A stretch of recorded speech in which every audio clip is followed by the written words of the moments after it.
Thank you for joining us on this 4th of July weekend, a Sunday matinee of Indy 11 women's soccer as they take on Kalamazoo FC in the next to last regular season matchup in USL W League Great Lakes Division play. Thanks for joining us on the ISC Sports Network, Comcast 81 and 11 Sports as well. I'm Greg Rakestraw. We'll be joined again by Margaret McLaughlin on the telecast today. And first things first, this is the second match of the weekend for the Indy 11.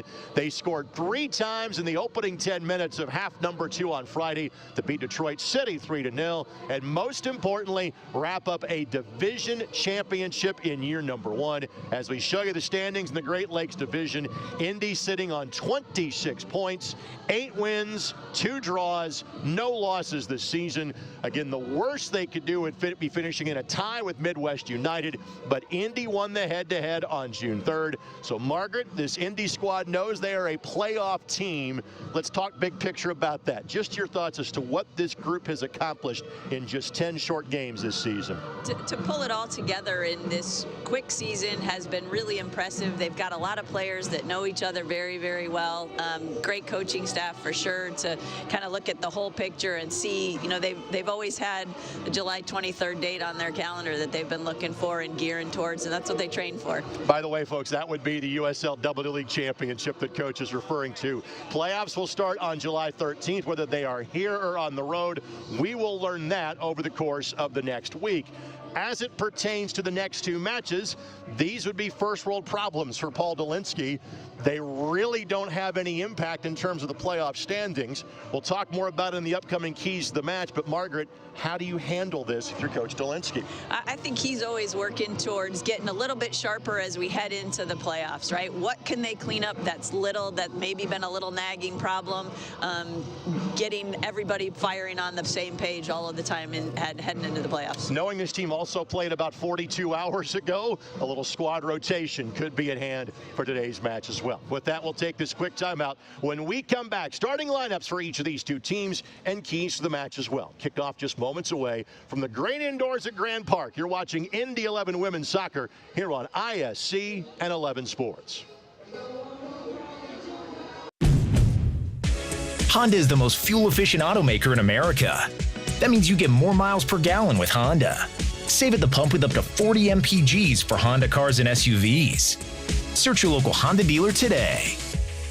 So many people were out of work from COVID, not being able to pay their utility bills, not being able to pay their rent, and that's why our job is so important. What we've committed to is working with our partners around food pantries, around making sure that people get connected to what they need. Our job is more than just giving people resources, it's be that hand to help them when they're feeling down. Learn more at ecommunity.com/simplydelivered. Community Health Network.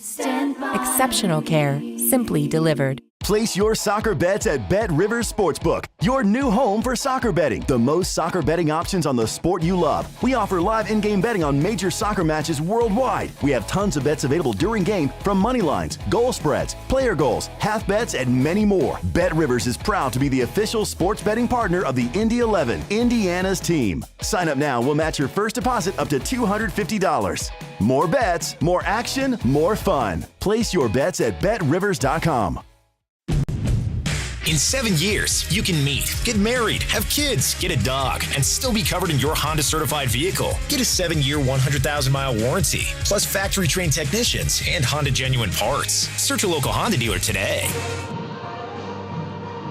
Our officials are ready. Our teams are about to join them for this penultimate regular season game for the Indy 11 women as they take on Kalamazoo FC. It is a second meeting between these 2 teams over the course of the last 12 days. Indy, on a goal from Addie Chester, got the win on June 21st by a score of 1-0. Today's game presented in part by your Central Indiana Honda dealers, the official automotive sponsor of the Indy 11, and by Community Health Sports Medicine listen, exceptional care, simply delivered. The Indy 11 going with the sometimes and often road whites after wearing the checkers on the road in Detroit on Friday night. Let's bring you our starting lineups. They are presented by your Central Indiana Honda dealers, the official automotive sponsor of the Indy 11. And not surprisingly, after wrapping up the division championship on Friday night, for Paul Dolinski's squad, there is some squad rotation.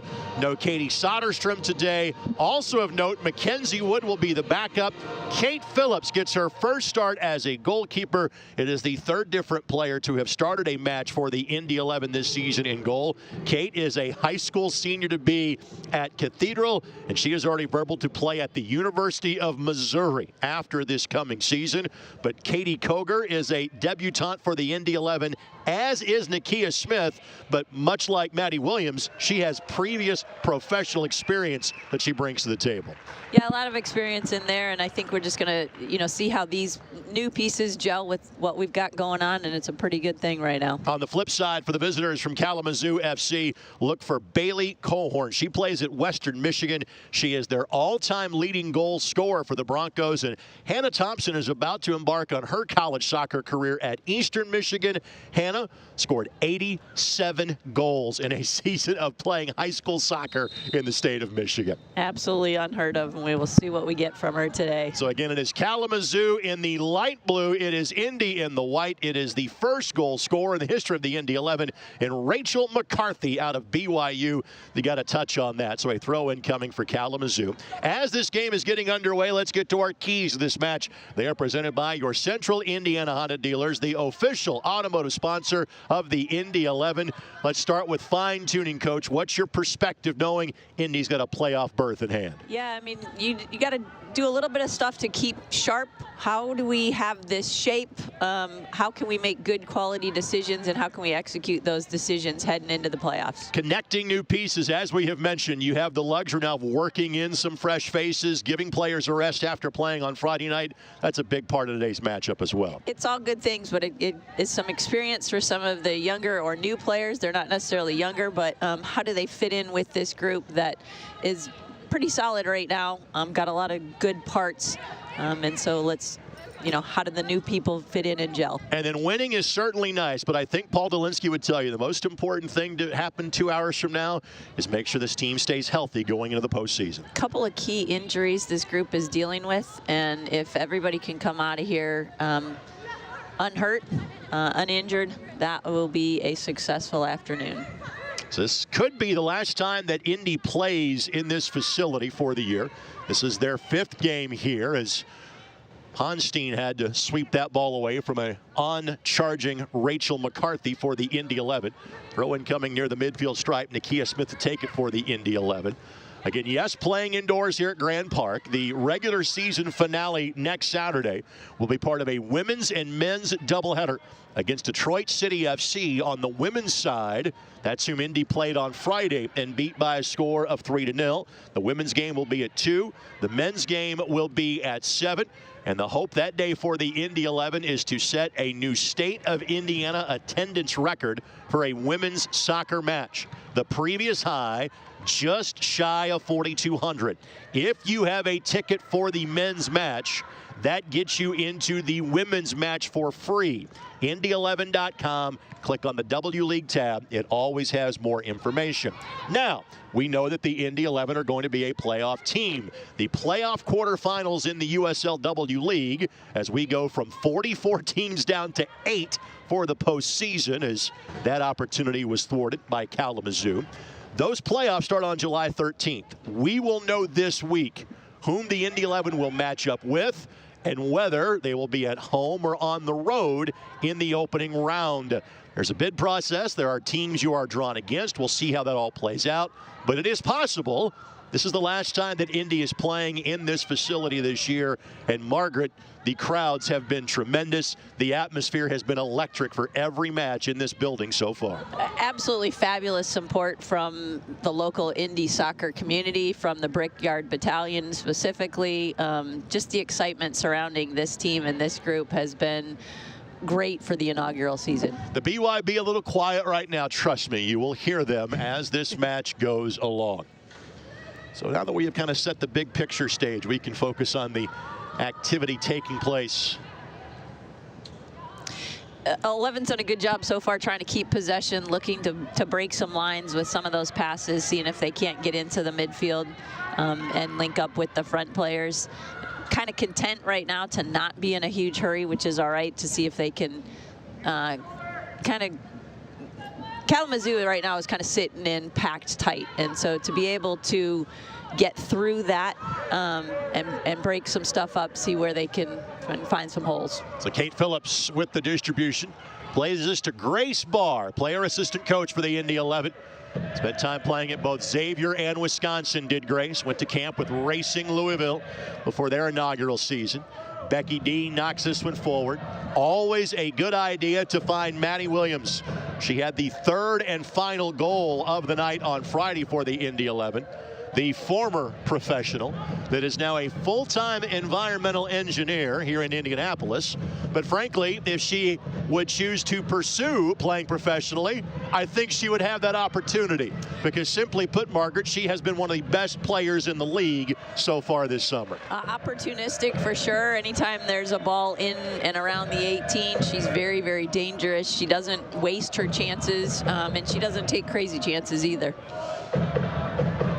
She had a hat trick here against Flint City, all in the opening 25 minutes back on June 10th. Only topped by Katie Soderstrom, who is getting today's match off. Katie with a brace on Friday night. She has a team-high 9 goals. And those were 2 great goals by Katie the other night. She just is that player who finds the back of the net when the ball is in and around the 6 and 12-yard area. Katie, the Carmel native, and she'll be a 5th-year senior for the Butler Bulldogs, and already her name is etched in the history books of that very solid program in the Big East. And then after the fall semester, Katie will have the decision. Do I follow up with my elementary education degree, or am I going to try to chase this professional soccer dream for a little bit? But she can worry about that come November or December. It's good that they even have the question or the decision to have to be correct. All poked away by Ella Rogers, the attacking player for Kalamazoo FC. Kalamazoo FC, like everybody else in this league, first year having a team in the W League. They have a partner men's team in USL League 2.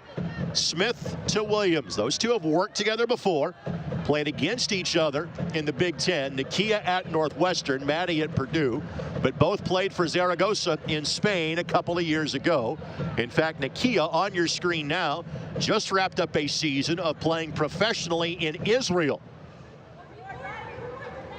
Just wonderful opportunities that all of these players are getting, and it's a great future for the young ones coming up. But this stuff is pretty exciting that they get to have this experience. We tend to throw a blanket statement in terms of, saying pre-professional, and the majority of these players are players that are either still in college or about to play in college.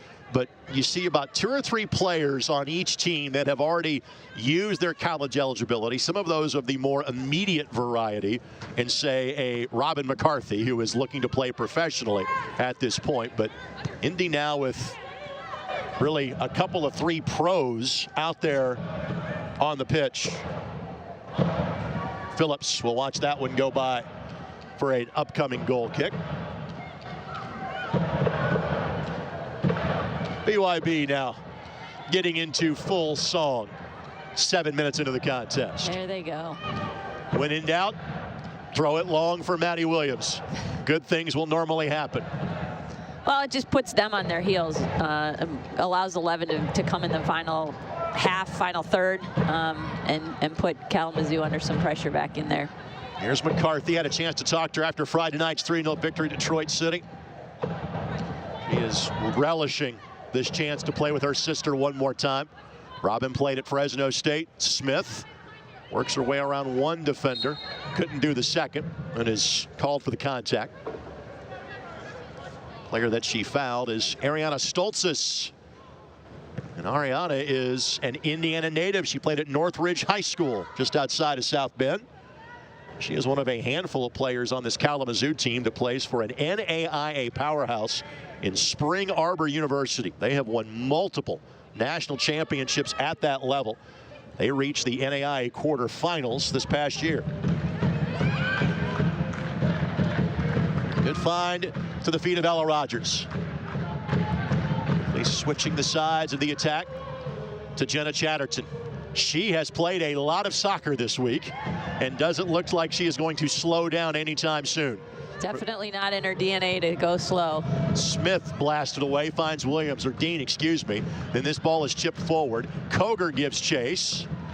It was last touched by a defender. It will be the opening corner kick of the match coming here in minute number 10. And it's Katie Koger that is on your screen, making her Indy 11 debut today. Just wrapped up her playing days at Garin Catholic High School. And she's about to head to Terre Haute to play for the Sycamores of Indiana State. She's a good tall target here in this box for the ball that coming in. Ball finds her immediately. What can she do with it? She'll lay it off to Greta Krazula. Greta plays at VCU. She is from Australia. Chatterton sends it in. That was off a defender's header, which is why you saw the sprawling effort by Ponstein trying to get there. Could not track it down, and will hit the repeat button. Another corner kick coming here in the 10th minute. Ponstein as well plays at Spring Arbor University. She played over 900 minutes in goal for the Cougars last year. She allowed 4 goals. Ball gets sent back to Grace. She's able to whip that in there. Now McCarthy, good look, but Ponstein got her mitts on it. This portion, this match presented by your Central Indiana Honda dealers, the official automotive sponsor of the Indy 11. Rhea Mora has been the primary goalkeeper for Kalamazoo. She is not in the 18 today, so Ponstein gets the opportunity. Even though league play wraps up next weekend for those that do not make the playoffs, you do have some players that will start to head back towards their college campuses in the very near future, because training really gets underway about August 1st for most of these young ladies. Yeah, they're looking to get fit, to get ready. You got to be healthy. There's all kinds of things that they're thinking about as they head into the fall season. For those that have played 10, 11, 12 matches, I don't think fitness is a problem. Making sure you're healthy, that is a concern. Right, so it's a balance of both, because you need to be fit, but you need to be healthy. Here's Koger trying to work her way around Mackenzie Ford for Kalamazoo. Well done by the future Grand Valley State Laker for KZoo. Speaking of great small college programs, how about 7 national championships in the last 13 years at Grand Valley, the Division II level? Yeah, they've had a very good run. Smith on the cutback, did touch the defender last. That is Laura Maria. That was the player that had it deflect off of her. That was a really good combination with Smith and Williams. Get her played in and find that space out down there in the corner, able to go one-on-one with her. Oh, Smith, a fantastic find here late in the summer for this Indy 11 squad. And Grace Barr will take the corner. It's an in-swinger with her left foot. Looking back post, goes all the way through. Robin McCarthy will track it down. Sends it in. Becky Dean closest to it, but couldn't put it on frame. Goal kick coming for Kalamazoo. You see Becky, the native of Cincinnati. She attended Mount Notre Dame High School. That is the same high school as Rose Lavelle of women's national team fame. You want to know why I know that off the top of my head? I was just going to say, you're all full of all kinds of facts here today. Well, that is usually the case, but especially on that one, Mrs. Rakestraw is an alumnus of Mount Notre Dame as well. How about that? I'll stop telling you background information. As we said earlier, simply find Maddie Williams, and she tends to find the back of the net. 1-0 Indy in the 13th minute. That's all you have to do. It's again, we put them under pressure. It's a really, really good service in there, and Maddie does the rest. She's able to just, here comes Rachel, beats her defender, sings it right across, and all Maddie has to do is touch it. So Maddie Williams gets her 9th goal of the season. And again, she's at a very kind of unique place in life. She's a handful of years removed from playing college soccer. She played 2 years overseas. She's got a wonderful 9-to-5 job as an environmental engineer.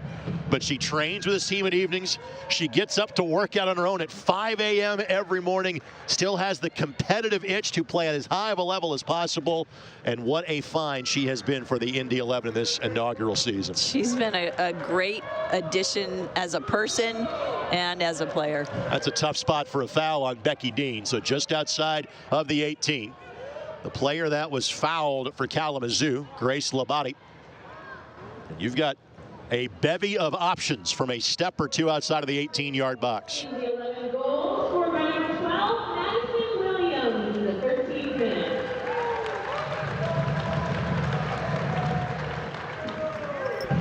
This is in a dangerous spot. Looks like everybody's marked up though, all right? So it's about winning your battle right in here. Low driving ball, didn't clear the wall. Takes another deflection. That's a tough one, and we're going to stop play right now. That was an inadvertent headshot that Becky Dean took at a close range. Again, Indy had possession. There's no foul there. But regardless whether Indy had possession or not, you were going to stop play at that point. Just check on her a little bit. Let her get the turf out of her mouth. Yeah, she took it right on the head right there. Becky's had 39 appearances at Butler University over the last couple of years. She's got 5 goals. Playing for Rob and Terry at Butler. I want to thank our friends at the Union Jack, new sponsor on board our broadcast this week. Of course, the Union Jack has been a Broad Ripple legend for years, and frankly, it has been the top soccer pub in Indianapolis. Well, now the Union Jack has expanded to Westfield. It has become the unofficial, official post-game destination after games at Grant Park. My goodness sakes, they've even got an Indy 11 room at the Westfield location. So get to the Union Jack when you have the opportunity. And thank you, Jay Wetzel, for your support of today's broadcast. Williams nearly nicked her a second while I was waxing poetic about my favorite soccer pub. Again, another really good run in between the 2 center backs that she was able, and the ball coming out of the back for Indy 11 was pretty dangerous, right in a spot that she wanted it. Good looking ball by 4, a little too much on it, but the right idea, trying to skip that midfield level and find Hannah Thompson.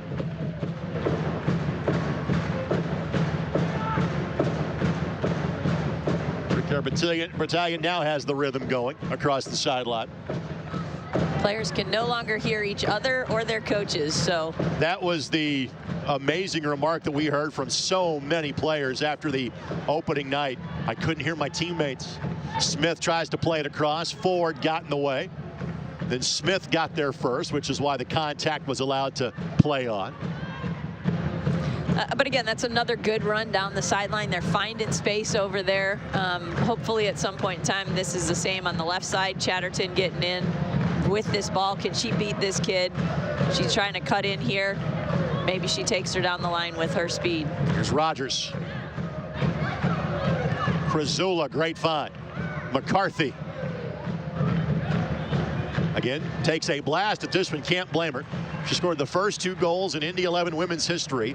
The first 2 goals in the history of the W League belong to the young woman that is on your screen that played for the national runners-up in BYU last fall.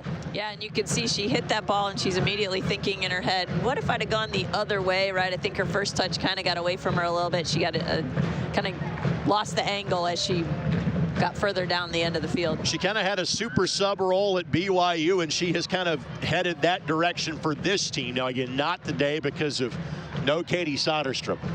But to show you the embarrassment of riches that Paul Dolinsky has, he's had the luxury of playing Williams and Soderstrom up top and bringing McCarthy off the bench for most of the season. I mean, it's just an outstanding group of players. They're all extremely competitive, extremely committed, dedicated, want to be out there, and they take their opportunities. And that was almost a goal for McCarthy without having to do much of anything. The ball found her and just kind of ricocheted softly off of her leg. If that had hit a bit harder, could have been looking at 2-0 in favor of the home team. And Indy with 8 wins, 2 draws, no losses. They pulled a point from every match. They have already wrapped up the Great Lakes Division Championship. Any point today gives them the outright championship, but they own the tiebreaker with Midwest United, who is the one team that technically could catch them on points, but they only played once. It was here June 3rd. Indy won that game 1-0 on a goal by Christina Lynch. That was a rocket of a shot that night. That was a great ball.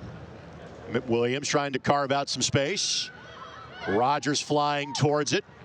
Ball deflected off a Kalamazoo FC player and all the way back. McCarthy will eventually settle along the back line.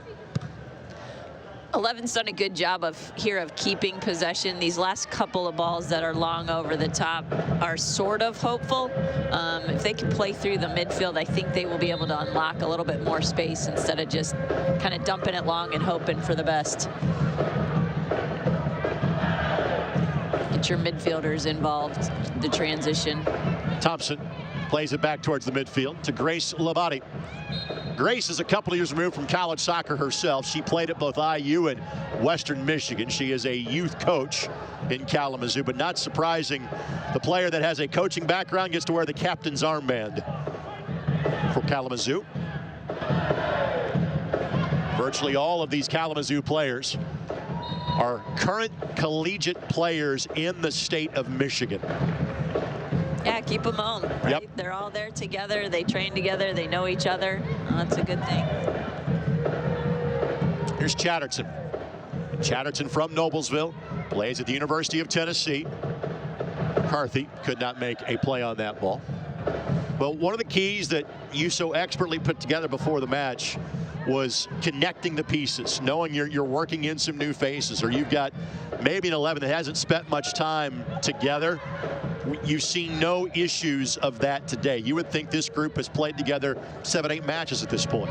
Well, you see Nakia Smith here connecting with Maddie Williams and Rachel McCarthy here on this side. It's been pretty exciting what they've been able to do.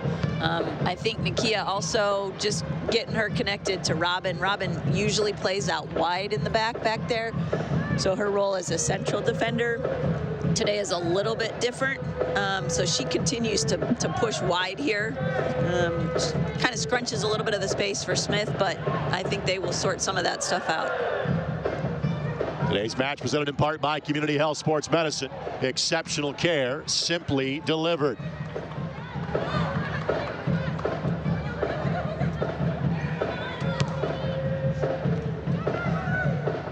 Rogers. Now McCarthy. McCarthy wearing the captain's armband today.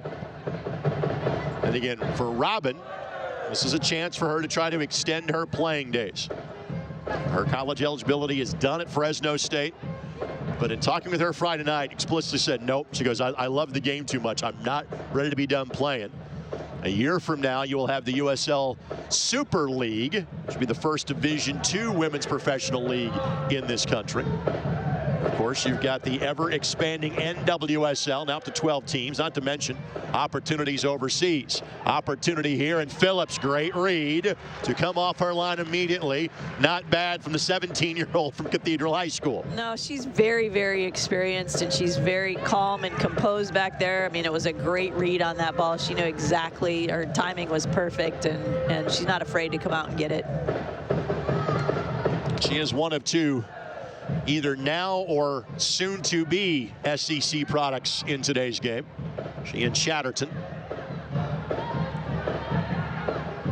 Speaking of Chatterton, speed Wheeling to burn. and dealing. Yep. There she goes. Because she has had other junior soccer this week, correct? She played here in the USYS Regional Championships. So you put together a USYS State Cup team for the U19s. She was on the U19 team with Indiana Fire. They won the state championship in the middle of May and earned the right to play here in the regionals. They played 5 games. They lost in the championship game this weekend, but 4 of those 5 games they played with 12 players. Kate Phillips played as a forward instead of the backup goalkeeper in one game, and turns out the other backup goalkeeper ends up scoring the semifinal goal that put them through to the final. So kind of piecing it together for that group. But again, a bunch of elite athletes and soccer players that were able to win, very close to winning it all. Well, a second dangerous set piece opportunity here for the visitors in Kalamazoo. Said that Nakia Smith, a former professional, that was a professional foul she delivered with the shoulder-to-shoulder challenge. Labate gives it a blast and again can't clear the wall. Second time that an opportunity has gone for naught because of not able to elevate that ball over a 2 or 4 player wall. It's just good organization by Indy 11. Maybe a little bit, maybe a different choice by Kalamazoo would help them. Good read. Krasula elects to wait for her teammates. Greta has been really solid as a holding mid for the Indy 11 this year. She's done a great job. She's got good vision, good understanding, and she's willing to kind of just sit there and pull the strings, orchestrate. She was one of the many players that, you know, the opening match on May 6th was really during finals week for a lot of these collegiate players. She didn't get here in time for week 1, but she has basically been in Paul Dolinsky's lineup ever since. Yeah, for sure. She's been a great, consistent presence on the team. Throw in coming here for the Indy 11. Just shy of the corner flag.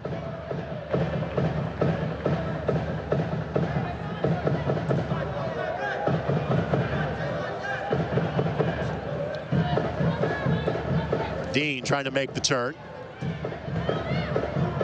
And at worst to get a corner kick, and that's absolutely what she'll do. So Grace Barr heading down there to take the corner again. If she can take something off of it, I think last time was about 20 yards too far. So if she can put a little bit more in the middle of the field and maybe about head height, see if we can't finish that.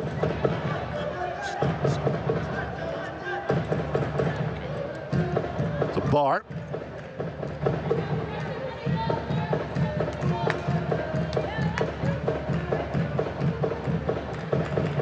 Has Krasula for the short option. Goes all the way through instead. And McCarthy will do her best to track it down.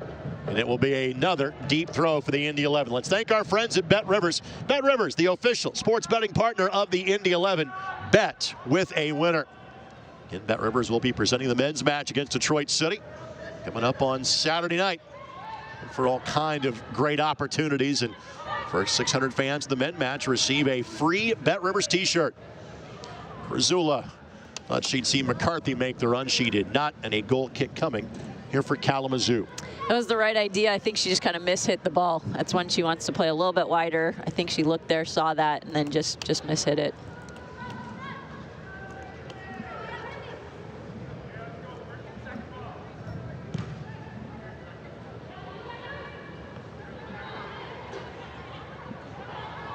Off of Thompson.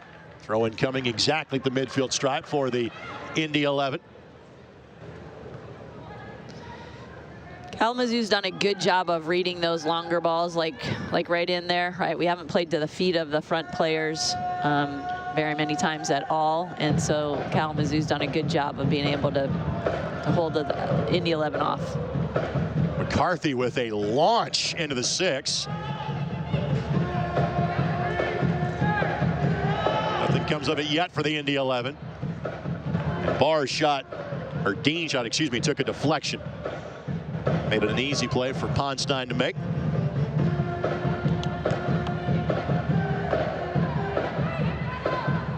So these teams have one more regular season match left to go.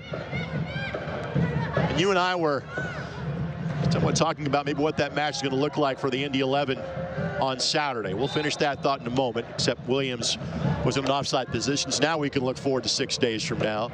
Well, and I'll just say there, Katie Koger has a chance. The center back split right there. There's the new kid, right? And if it's Christina Lynch, she's driving inside and taking that shot, whereas as Katie Koger tries to play into Maddie Williams, which again is not a bad choice. But Maddie made the run to allow Katie to dribble. So we'll see what Becky. Dean charging forward, and the bounce does not go her way. So if you're Paul Dolinsky, what do you want to see from your team next Saturday, knowing again you're now 4 days away from playing in a playoff match for the first time. Well, we talked a little bit about it before. I mean, I think you go with your starting 11. You're preparing for the playoffs at that point in time. It's going to be outside. These girls have not played a game outside. They train outside every day, so not a huge deal, but 2 o'clock in the afternoon could be pretty warm. Do you run your starting 11 and play them for 45 to 60 minutes? Everything is sharp and clean, and then you rest some bodies and let some other players get a little bit more of experience before you head into the playoffs. Ball play to the edge of the 18, swept away by Indy. Again, great defending by Greta right there. Sees Ella. Able to build out of there. And Williams was the target. Did not track it down.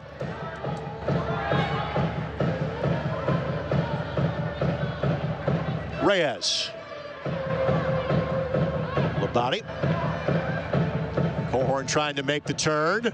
Player goes down, no whistle. We play on. Opportunity here with Laura Maria awaiting at the edge of the 6, and it will be a corner coming, and now we can go back and tend to the player that is down for Kalamazoo, Grace Labate. Yeah, she looks like she took kind of a hit right there. Can't tell what it is, but she is not happy. And again, Kalamazoo said, hey, you know, inside of the 18 should have been a penalty. The official immediately said no, that play was made on the ball.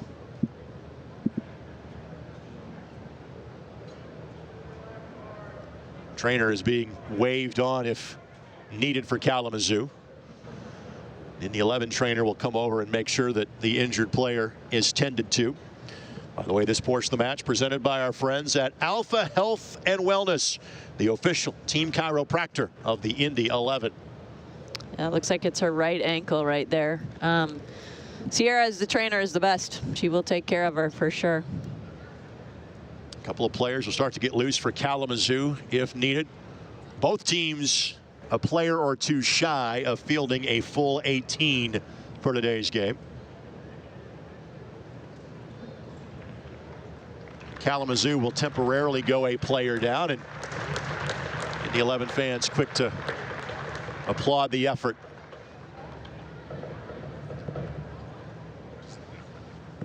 Take a look at the contact here. Oh, a little bit of a roll. Stepped on somebody.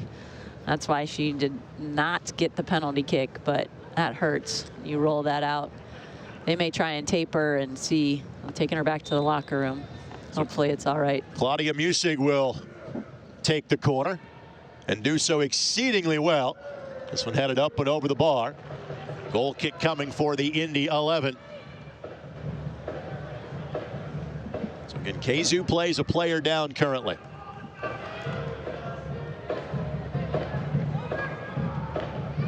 Well, they do that. If you substitute in this league, then you are done for the game. Right. So they will try and play with 10, see if they can't get her taped and back out there, and then at some point they'll make a decision whether she needs to be replaced.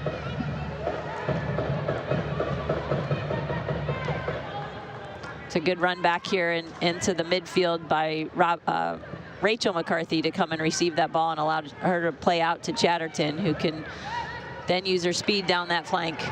Williams. Some of the Kalamazoo players thought there might have been a handball involved that time. Again, official says play on. Another good run by Koger. Get in behind her defender. Plays it in, but Ford is there. And then Williams there to pick the pocket. Here's Smith. Good patience right here, right? No need to panic. Smith on the attack. And that will be a goal kick, as she had a last touch. This reminder, fans, join us every Saturday morning for Soccer Saturday on 93.5 and 107.5 The Fan. And depending on what happens in this match, we'll see whom our guest might be representing the Indy 11 women. A lot to choose from. That's not been a problem over the course of the last couple of months. Williams gives chase for Indy. Reyes plays it back. Ball deflects, and it will check and spin just to the outside of the post. That's the second near miss Indy has had in a moment like that. Not many players score goals with their shoulder blades. That's how good Maddie Williams is. She can score them in a variety of ways. So again, 10v11 currently as Kalamazoo plays a player down. Makes it a little bit easier for Indy to keep possession here. Looks like their coach is back out of the locker room, so it'll be interesting what they decide to do.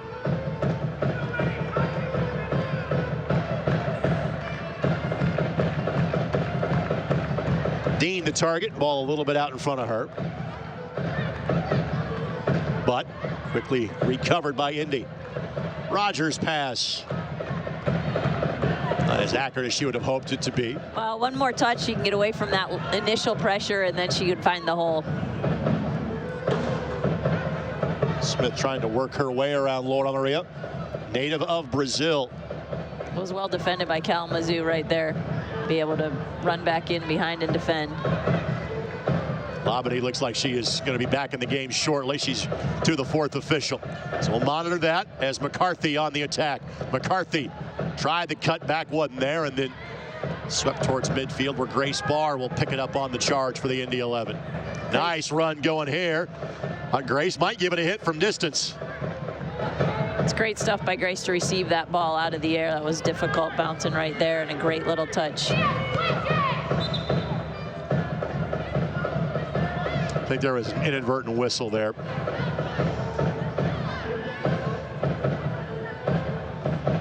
Player was being waved back in, and the referee inadvertently blew her whistle. That was the reason for the stop.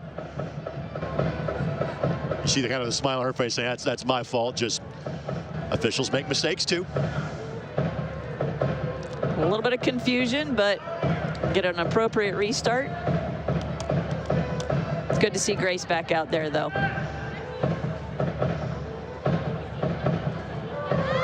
Probably got enough adrenaline to make it through at least the next 10 minutes, and then might start hurting. Absolutely, yeah. Once you sit down for 15, different story. By the way, coming up at halftime, we'll be joined by the president and CEO of the Indy 11 and Greg Stremlaw. Obviously, the big news last Friday, the news of 11 Park. The location has been determined for the new stadium for both the Indy 11 men and women. We'll tell you more about that at halftime. Exciting times for sure. Maria, the give and go. Chatterton got in the way. Then picks up the edge of the 18. Rogers digs in defensively as well. But the opportunity starting to develop a bit more frequently now for the visitors. They had an extended little spurt of possession right there. They did a good job of just a couple of small 1v1 combinations and get in there. Williams always a threat. Not surprisingly, Williams was a multi-sport star athlete in high school. She is from Perrysburg, Ohio. She was also over a 1,000-point scorer as a high school basketball player, in addition to her soccer prowess that landed her at Purdue University. Smith.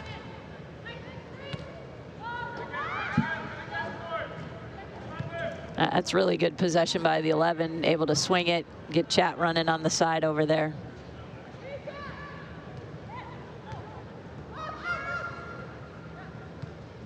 Come out the other way. It's an Indy 11 team that by no means is a B side today, but you're missing probably about half of your normal starters. You wouldn't know it. Rogers trying to find a window, and I believe that took a turn off a defender. So that's going to be deemed to be a goal kick. This portion of this match presented by your Central Indiana Honda dealers, the official automotive sponsor of the Indy 11. I think Maddie was hoping that it hit off of her. Right.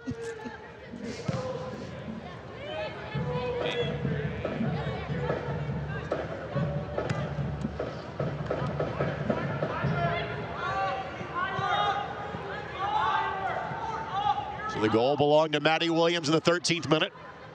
And it was 1-0 when these two teams played all of 12 days ago. And looking at a similar story here. There has been the one night for the Indy 11 that had the offensive explosion, the 6 against Flint City, back in their second match on May 12th. Since that time, been much more kind of controlled aggression for the Indy 11, but they have also been pretty stout defensively as the season has gone along.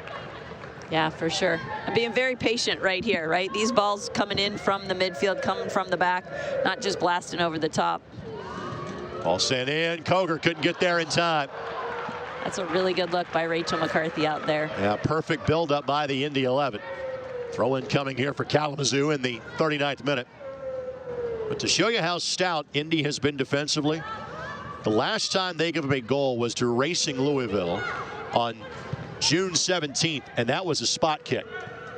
Their last goal in the run of play allowed to King's Hammer on Tuesday, June 14th. They've done a really, really good job, and the unit's very solid back there, even though you've seen Chad or Carson Cherry's played back there a little bit. So they've kind of rotated some people in and out, but still they understand the message and they know what they need to do back there. And let's talk about the outstanding goalkeeping. Either Nona, Mackenzie, or Kate Phillips. They've all done a really, really good job. They're high-level goalkeepers. Yeah, and of note, you've got one usual starter not playing today. She is available off the bench if needed, but Julia Leonard has been a mainstay of the back line this year, and she is getting a bit of a breather today, at least for now. Williams gives it a hit. Well, I'll go back to her basketball days. She's got in the gym range. If she takes a shot, you go, hey, that's a great shot, Maddie, because she's been on that type of a roll so far this season. And the night she scored 3, those were the kind of balls that she hit from 20, 22 yards out, and they found the back of the net. Ford taking those goal kicks. Krasula able to win the physical challenge at midfield. Yeah, she's just sitting in that pocket, kind of dictating here. She's been great. Our final 5 minutes plus stoppage time of the first half, presented by your Central Indiana Honda dealers, the official automotive sponsor of the Indy 11. If you're Paul Dolinsky, what's your message to your ladies at halftime at this point? I think you don't change anything, right? I think he's probably going to talk about kind of that quality ball coming in right there and what we do. How can we finish those chances, right? That would be the only thing where, again, he's looking at, let's be sharp. Can we finish that off? Maybe a little bit more composure and playing through the midfield. Williams, again, the blast. 1v3. I still like her chances. For sure, for sure. Why not, right? Those are the things you're asking her to do. Can we set her up in a spot where it's on her left foot to start? Those are the little pieces coming in from the midfield. And we saw McCarthy launch one earlier, and notice the run up she's taken. Yep, so if Koger can be a little bit deeper to start, and then we played short. She threw a ground ball to shortstop that time. Well, it's on turf. Sometimes as an infielder, you try to hop that ball to the first baseman. That's what McCarthy was doing. Right, and Dean plays it right back to her. It's a good look on goal. And literally, as we speak, there are dozens, literally, of softball and baseball games taking place just outside our lovely air-conditioned facility here at Grand Park. And for those of you watching from outside of the Indianapolis area, this facility is in Westfield, Indiana, about 20 minutes north of downtown Indianapolis. This is the training home for both the Indy 11 men and women. The Indy 11 men play their entirety of their preseason schedule basically in this building. There's no Arizona or Florida trips as they get ready for the USL championship season. But this is also the indoor training camp facility of the Indianapolis Colts. So literally, if it rains during Colts training camp, the field you're seeing right now is where the Indianapolis Colts get their work in late July and early August. I heard a rumor 2 years ago they put a pool in here. I don't know if that's true or not. Not in this building, at least that I know of. Okay. I can't confirm or deny that rumor. Nobody's allowed in here if all the Colts players are swimming. Actually, I'm one of the few people that's allowed in here during that time, so I can't tell you that I've seen it. McCarthy to Smith. It's a good turn by Koger. Kalamazoo's playing so tight defensively. They're not chasing balls up here. Our center backs have all day long. They're sitting in this low block that makes it even more difficult. I think Coach Dolinsky will talk at halftime. This ball right in there to Rachel McCarthy. That's how we break in between them. So you may see some of that tactical change. McCarthy. Good recovery by Smith. Absolutely. Played a year in Spain, played a year in Israel, did Smith. after playing 4 years at Northwestern. In fact, her senior year at Northwestern would have been Mackenzie Wood's freshman year at Northwestern. McCarthy just couldn't step on that one in time. And a goal kick coming for Kalamazoo. From a tactics standpoint, what does Kalamazoo need to do differently, if anything, in half number 2? Well, you know, are they going to go for it? Are they going to try and get that goal back? They may need to go a little bit more attack-oriented. I think they first need to deal with their captain's injury, right? She's kind of their engine here. She makes them go. Do you leave her on the field even though she's hobbling a little bit? But I think tactically they're okay with just pressing with just one and sort of hoping for something to happen. But again, they've done a good job once they've picked up the ball of being able to work it down the field. We'll see what changes they make.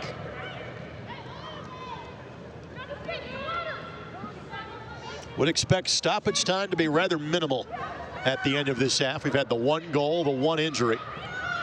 Rogers poked away by Maria, the native of Brazil that plays at Oklahoma Wesleyan. She is one of 3 international players on this team that all play at that NAIA level program. Williams slides it through for Rogers. Right idea, just a bit too much on it. Great composure again by Maddie Williams, right? Cougar did all the work to press the goalkeeper. Maddie just sat there, picked it off, and then made a good choice to a streaking Ella. McCarthy and Rogers aren't on the same page. And those are 2 that have played together a lot over the course of this season. Rogers has cemented her place as a starter, especially with the absences of Christina Lynch and Molly McLaughlin over the course of the last few weeks. 2 minutes, by the way, of stoppage time being added. 2 minutes. Ella Rogers is the engine here, right? She's running up and down, side to side. She really puts in the effort and the energy.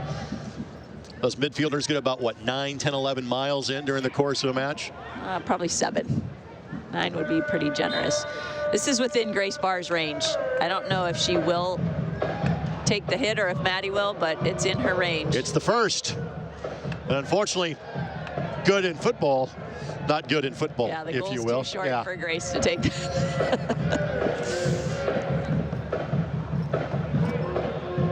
That's the kind of stuff we're talking about, tuning, fine-tuning, right? That has to be a better chance on goal as you head into the playoffs where the margin is so much smaller.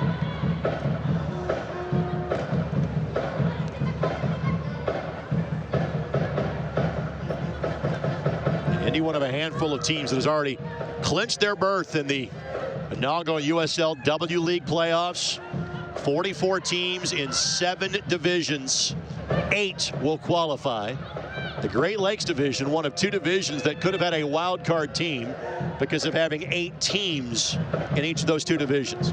It looks like the wild card will come from the Metropolitan Division, which is the New York area division. So that'll get you the 8th playoff spot. Correct.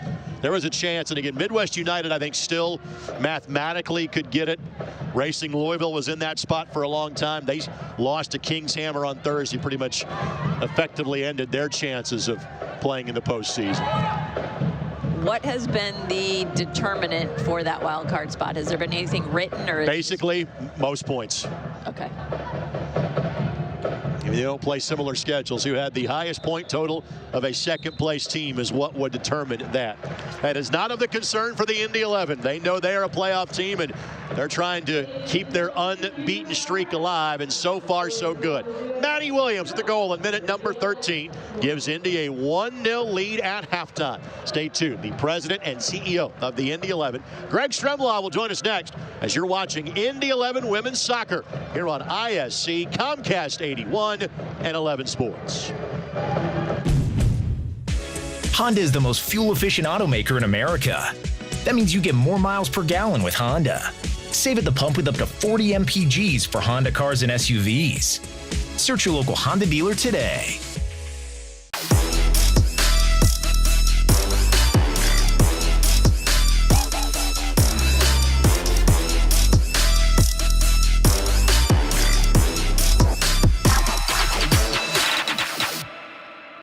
Everybody has different needs and different abilities to seek care, and we want to make sure that we're meeting the needs of the patient in the way they want to seek care. Certainly, I feel that COVID has changed the way we deliver healthcare. That's not necessarily a bad thing. Patients have responded to the virtual options. Many find it such a positive experience and they want it to continue. And that's what we're really committed to doing here, is creating a simple option, the option that suits the patient.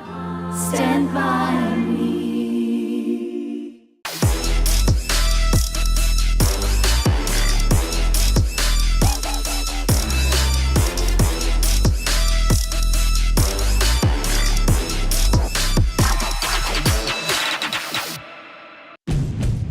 In 7 years, you can meet, get married, have kids, get a dog, and still be covered in your Honda certified vehicle. Get a 7-year, 100,000-mile warranty, plus factory-trained technicians and Honda genuine parts. Search a local Honda dealer today. Back here inside of Grand Park, it is at halftime. The Indy 11 have a 1-goal lead over Kalamazoo FC, 1-0 the score. Back up in the broadcast booth, Greg Rakestraw, Margaret McLaughlin with you here at the break. We'll catch up with Greg Stremlaw, the president and CEO of the Indy 11, here in just a matter of moments. Margaret, overall, your take on half number 1 for the Indy 11? I think they've showed great patience and been able to keep possession. They've had some really dangerous chances. Haven't converted everything that probably got in the box that they wish they would have, but I think it's been a good build, and I think players have done well to combine and work together here. Again, you're seeing Katie Coger playing an Indy 11 uniform for the first time. Nakia Smith get extended time again. She's a former pro. She's going to blend in immediately. You've kind of got Becky Dean playing farther forward than you have seen her play in recent matches, yet you wouldn't know it by how this team has played so far. No, and I think the experience in a different position or a different spot, or finding somebody else who can play there as well, will serve us well heading into the playoffs. And again, you've got Kate Phillips, who is a high school senior to be at Cathedral High School. Third different goalkeeper to play this year. Nona Reason got one match. Kate's getting this one. Mackenzie Wood has had the other 8 so far. She really hasn't been seriously challenged yet, but your thoughts about the third keeper getting the start today? Kate does a great job. She commands her defenders. She gives them information. They know what they can expect from her. She had to make that one save where she came out and stopped the attack right there. Just good timing, good patience by her, and good leadership. You know, there is some youth on the field for the Indy 11 in this first half. There is more that could be on display in the second half. We'll talk about some possible subs coming up in a matter of moments. Again, if you're Paul Dolinsky, any changes, anything that concerns you from half number 1 heading into half number 2? No, I think tactically they're in the right positions. Our shape matches the shape of Kalamazoo, able to pick up balls. I would suggest, you know, I'd like to see a little bit more play through the middle of the midfield, but the front players have also been doing a good job of coming back to receive those balls. Combination's been good, and so is the possession. All right, we'll take this quick timeout. We'll come back with our halftime guest and more from Grand Park. Again, the score at the break, it's Indy 11 1, Kalamazoo FC 0. We're back in a moment here on ISC, Comcast 81, and 11 Sports. Place your soccer bets at Bet Rivers Sportsbook, your new home for soccer betting. The most soccer betting options on the sport you love. We offer live in-game betting on major soccer matches worldwide. We have tons of bets available during game, from money lines, goal spreads, player goals, half bets, and many more. Bet Rivers is proud to be the official sports betting partner of the Indy 11, Indiana's team. Sign up now. We'll match your first deposit up to $250. More bets, more action, more fun. Place your bets at betrivers.com. So many people were out of work from COVID, not being able to pay their utility bills, not being able to pay their rent, and that's why our job is so important. And what we've committed to is working with our partners around food pantries, around making sure that people get connected to what they need. Our job is more than just giving people resources, it's be that hand to help them when they're feeling down. Learn more at eatcommunity.com/simply delivered. Community Health Network. Exceptional care, simply delivered. Once again, back inside the great indoors at Grand Park, the Indy 11 women have a 1-goal lead over Kalamazoo FC. 45 minutes in and 45 minutes to go. welcome to the Greg and Greg halftime show. At this point, Greg Rakestraw, and now the president and CEO of the Indy 11, and Greg Stremlott joining us. And obviously 11 Park is on the forefront of all of our minds. But as we are here watching the division championship winning in the Great Lakes region, Indy 11 women, just your thoughts as to the unmitigated success this has been in year number 1. Hard to believe, but it's exceeded our expectations. I mean, everything from being voted the best crest in W League across the country, the inaugural game for the league, the first goal ever scored in league history, touching wood as I say this, an undefeated club so far, and certainly aspirations to win it all. And I think we have a very, very legitimate shot to do so. All right, so it is a bid process in terms of being able to host multiple rounds of the W League playoffs. I know you're going to find out probably in the next few days exactly what that looks like. Kind of walk us through the timeline, what the playoffs will be like for this club. Yeah, quarterfinals are July 13th. We've got great bids in for quarters, semis, and the finals. Unfortunately, it's a little different in the sense that because it's a new league and you want to be fiscally responsible as a new league, it's not going to be your typical 1v8 matchup. So I actually think you may see the best two teams in the country going head-to-head in the quarterfinals. I'm just going to call it there right now, Rick. That reference be to Minnesota Aurora, who has kind of had a similar success story in terms of success on the pitch as well as success in the community. And again, because of the regionality of it, could be those two teams meeting on July 13th. More information, Indy11.com, USLWleague.com over the course of the next few days. Now let's go back. Let me do the fingers and toes counting. 9 days ago to the announcement of 11 Park and the location at the Diamond Chain facility where it currently sits just off Kentucky Avenue, south of Victory Field, west of Lucas Oil Stadium. What have these last 10 days been like in the Indy 11 office? Exciting, a little surreal. I mean, obviously we've been at this for a few years. Pandemic hit us, but we're fully back on the front burner going ahead. We control our own destiny, as you know. We now own outright a beautiful parcel of land that's in an epicenter of the city, connecting the Central Business District to the new Elanco World Headquarters across the White River. We're on the White River. Excited about it. We've announced demolition and construction timelines beginning in spring of 2023, and hopefully women's professional soccer segueing into in spring of 2025. And again, that's an exciting moment for women's soccer in this city as well, where we've come out and said we are making a permanent home for women's professional soccer. And this facility, yes, the soccer stadium, the 20,000 seat stadium will be the showcase, but this is going to be a neighborhood. This is going to be a business district. It's going to be a residential district. There will be shops. There will be restaurants. It's an amazingly ambitious project that this team has had thoughts about really for the last decade. Yeah, it is. I mean, it's hard to fathom. I mean, we've put it out there, but this is when all things are said and done. This is over $1 billion project. I mean, put that in perspective. That's a massive project, and look forward to showing the scale and the magnitude in more detail in the weeks and months ahead, including things that I love, and that's visuals, right? I mean, all those more than just renderings, walkthroughs, videos, virtual reality, so fans can really get a full perspective, not only of that 20,000 seat venue, but of the restaurants, of the plaza, of other retail aspects, of the hotel, the parking garages, places for people to live as well. I mean, there's going to be a lot of places for people to live right in this neighborhood village. And much like the other great stadiums that we have in the city of Indianapolis, Victory Field 1996, now Gamebridge Fieldhouse 1999, Lucas Oil Stadium in 2008, there is a partnership with the Capital Improvements Board that is part of this, and I know a lot of time in 2022 is still going to be spent working with the city as to exactly how this plays out. That's right. Deal terms between now and when we get going are continuing to be worked on. Again, though, we feel very confident about that. And yeah, having some unique relationship with the Capital Improvement Board, as you said, the other world-class facilities in this city, 11 Park will be another perfect shining example of that. But to be in that conversation, that has always been the goal for the Indy 11, I want to say to be on par, but to have a home like the Indianapolis Indians, to have a home like the Colts, like the Pacers, you are now getting closer to that reality. What's that feeling like for you? It feels good, and as you and I have talked about before, it's great to hear from these other professional sports franchises to reach out and say, welcome to the neighborhood. I mean, literally, I won't say names, but we we have been welcomed to the neighborhood by the best and brightest that already exist in some of those organizations you referred to. It feels like we're part of a new family, right? I mean, we've switched temporary venues. We're in a great venue right now, and we love our partners at IUPUI, but the fact to have that permanent home and be in that location, we now have that proverbial pin in the map. Happy 4th of July for you. Happy Canada Day a couple of days ago. Congratulations on a great week. Thank you so much, Rick. Appreciate Greg Stremlaw, the president and CEO of the Indy 11, kind enough to join us here at halftime. We'll take this quick timeout. Margaret McLaughlin rejoins us. Indy a goal to the good. 1-0 at halftime against Kalamazoo FC. Back in a moment on ISC 11 Sports and Comcast 81.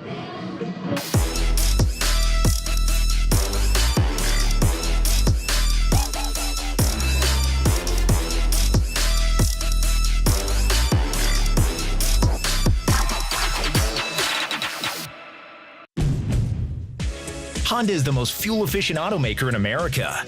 That means you get more miles per gallon with Honda. Save at the pump with up to 40 mpgs for Honda cars and SUVs. Search your local Honda dealer today.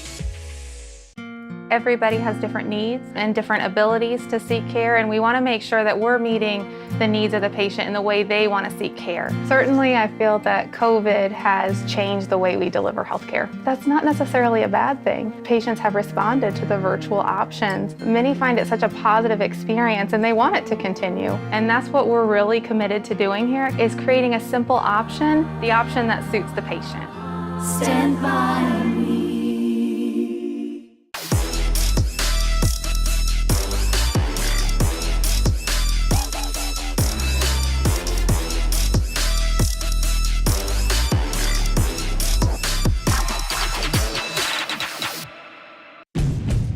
In 7 years, you can meet, get married, have kids, get a dog, and still be covered in your Honda certified vehicle. Get a 7-year, 100,000-mile warranty, plus factory-trained technicians and Honda genuine parts. Search a local Honda dealer today.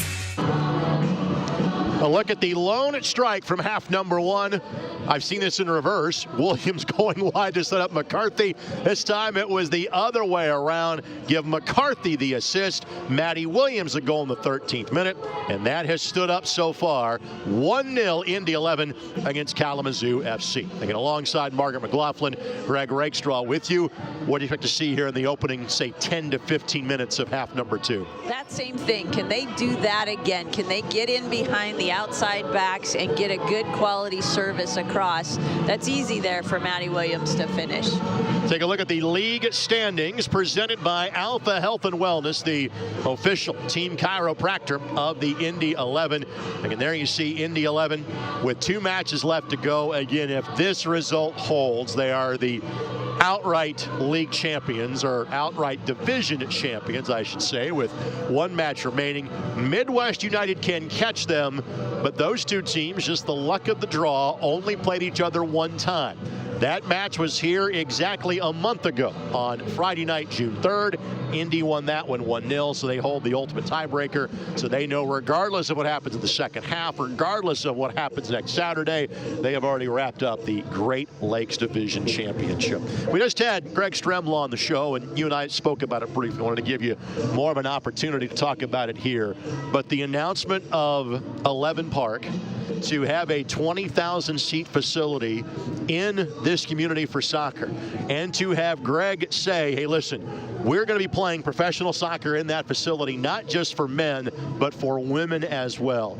As someone who, again, this is your avocation, this is what you do for a living, to hear that being said, your thoughts about it? I think it's a dream come true, right? That's probably been too many years in the making, but what a great opportunity for these women right now who are, you know, current college players, high school players, and just a little bit past that, this age range. But what about the rest of the kids? You look at, you know, the ball girls out there, or anybody else who, this is a real live legitimate path that they could be on to go ahead and play next level soccer after their collegiate career is finished.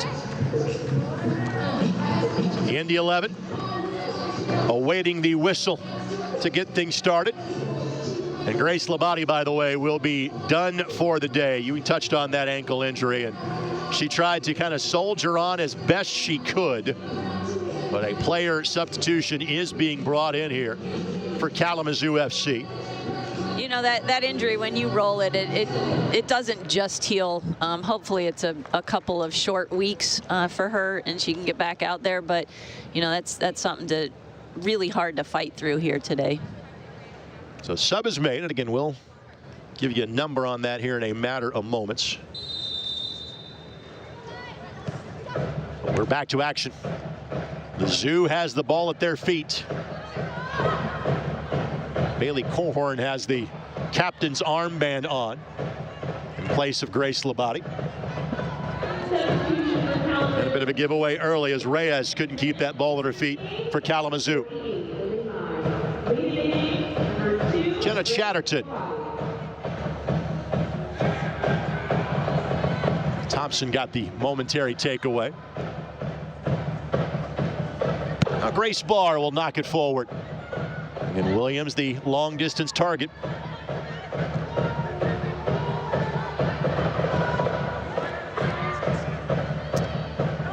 Would appear that Kalamazoo talked at halftime, emphasis on keeping possession of the ball. They've done a good job here swinging it around the back a little bit, trying to get forward that way. They're a little bit more attack oriented, you can see, so their coaches probably encouraged them to get the tying goal. And again, they know their season will end as of next Saturday, so you're not exactly playing for one here. If you're Kalamazoo, you're looking to get a goal and hopefully get a second. And if you give one up, so be it. You're not exactly looking for a result. You're out there playing to try to win this thing and get you an important road victory against what is clearly the best team in the division, but frankly, one of the best teams in this debutante league.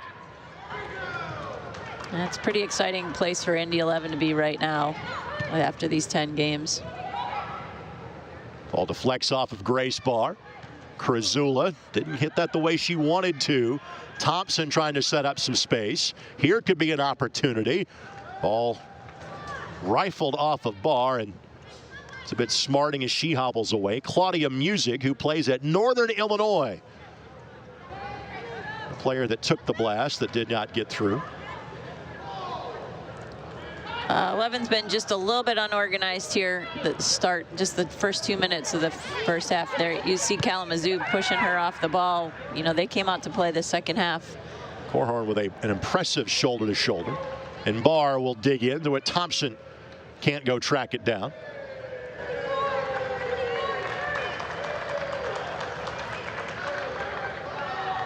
And Cohorn, the all-time leading scorer in Western Michigan University history. Here's Koger.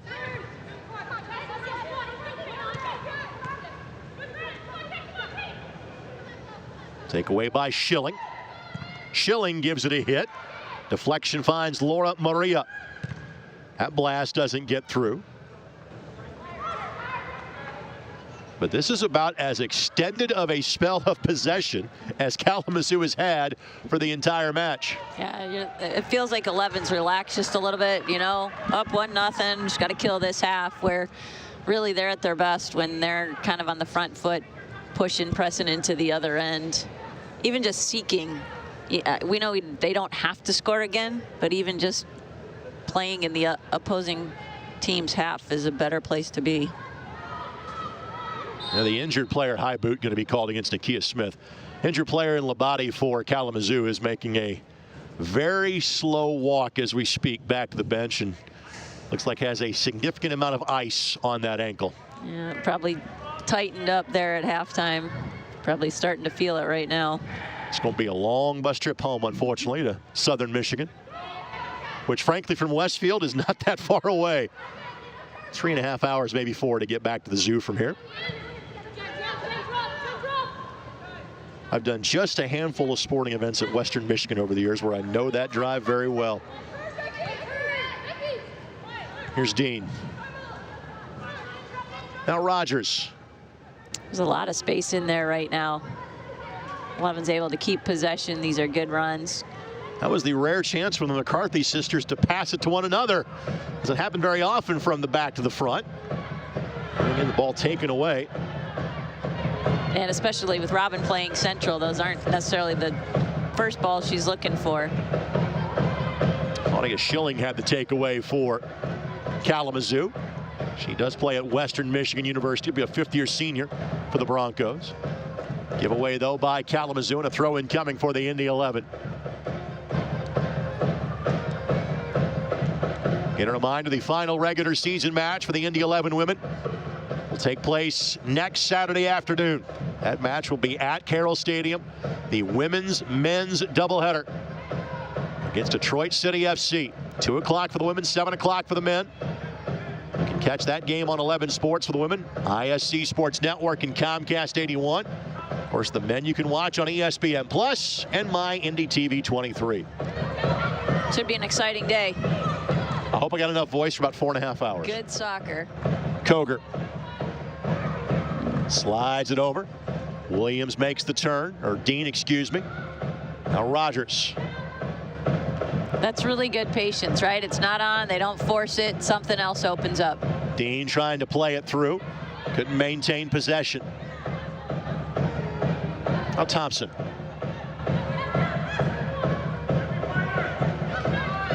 Chatterton kind of blew up the timing of the play. Reyes will track it down.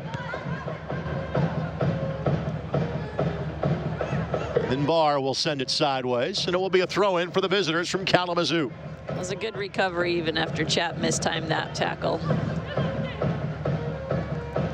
Speed can be the ultimate eraser, and Chatterton certainly has that. Reyes on the throw. Thompson gives it a hit. A bit of ping pong right there. Able to clear it out of there. McCarthy gives chase. And this is where perhaps you are seeing the wear and tear of the weekend kick in for the Indy 11, as McCarthy does a good job of carving out some space to set up a goal kick, because there are several of these ladies that played the full 90 or went deep into the Friday match that on the road at Detroit City. And oh yeah, the bus broke down on the way to Detroit. So the team was on the side of the road in sans air conditioning for a couple of hours. Hence maybe explains the 0-0 start in the first half before it kicked into 3-0 quickly in half number 2. Yeah, that and Katie Soderstrom being out there, right? I mean, she's just that kid, that spark that will get that going right after halftime. What was 10 minutes, 8 minutes, scored 3 goals. Katie getting the day off today. I would imagine see her back in the lineup next Saturday against Detroit City. It's pretty hard to keep her away from the group off the field. Ooh. They may have had to keep her from the building, frankly, to not have her in the lineup. She may be watching our broadcast right now. Foul whistle against the Indy 11.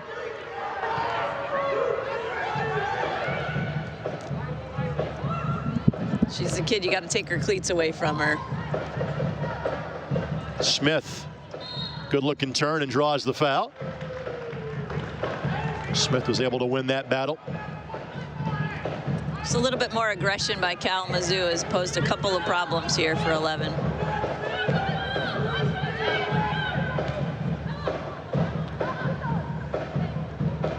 It's good composure to get out of the back right there. There's McCarthy.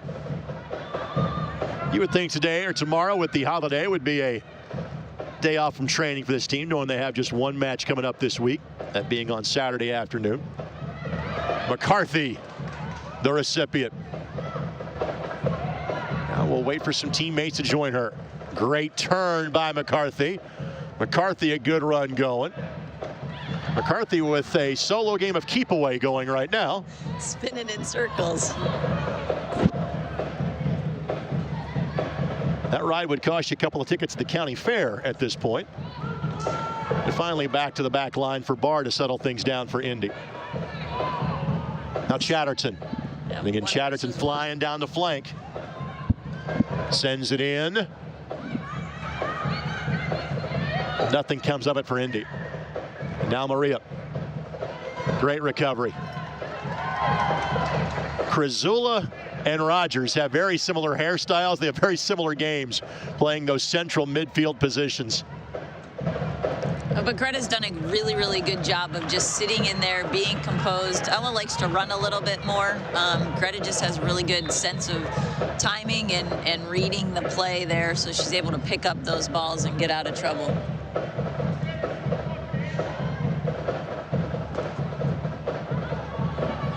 Ella plays at Xavier University.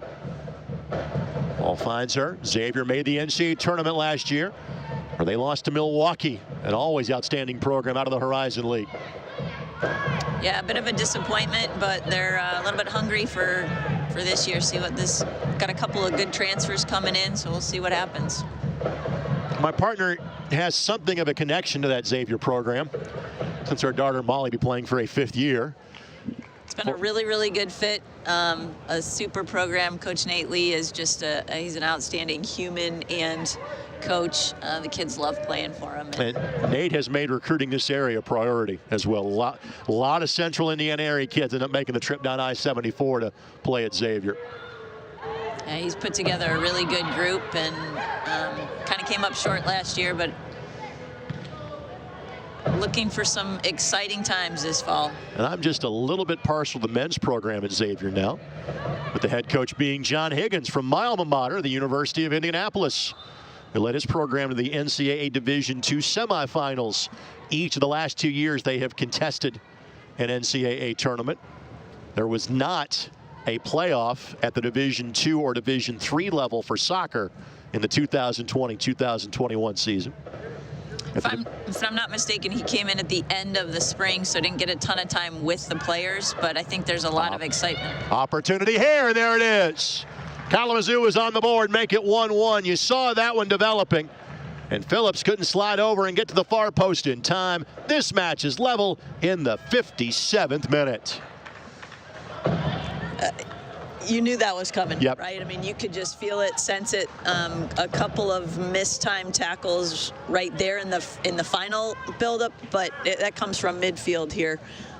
It's been too easy for Kalamazoo here in this first 10 minutes. That is Hannah Thompson. As we said, she is on her way to play college soccer at Eastern Michigan. She is just 17 years of age. She was an athlete who lettered in 5 sports in high school, one of those being football. That's awesome. So tied at 1. And again, the second half, frankly, has belonged to Kalamazoo. They've been the better team. There's a good run out of the back by Chatterton to find Smith, and maybe Indy's going to turn it around here. Smith quickly racing through the 8 team. That ball did ricochet off of her. So that will be a goal kick coming for Kalamazoo. Well, Indy not only has been without a loss during the course of this season, but they have pulled the full 3 points at home in all 4 previous matches. 3-1 against Kings Hammer, 3-0 against Flint City, 1-0 against Midwest United, and 3-1 against Racing Louisville on June 17th. So they have yet to sacrifice points in a match. Again, it's said with a different tone because knowing they've already wrapped up the division championship, but if you're going to play, you want to win if you're Indy. For sure, and I think that's one. There was definitely a letdown here in the last 15 minutes. You've seen it in the attitude and the effort of all the players, all 11 of them. You know, you're not going to blame just 1 or 2 for this last goal. It's kind of just been a sense coming out of the group right now. Second substitution about to be made. Sophia Blankenship will enter for Kalamazoo. Laura Maria will be done for the day. They have a couple of more substitutions that they can make when given the opportunity. Maria's been pretty good on the ball, right? She's created some dangerous combinations, if not necessarily chances, but she's got some composure and some experience from this group.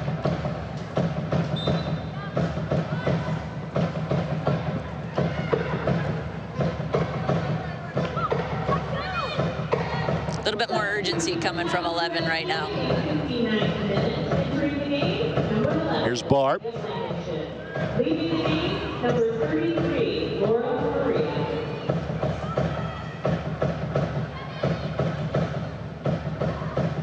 Now Dean, good touch to get outside. Plays this across. Can Williams win the foot race? No. But again, when in doubt, find 12 in the box if you're Indy. Blankenship's first touch. Williams, again, tried to play that to the side to create some space. And it will be a throw-in coming for Indy. That's a good build by Indy from Grace to find Ella, then get it to the feet of Maddie Williams there. And again, McCarthy will take all available space given to her.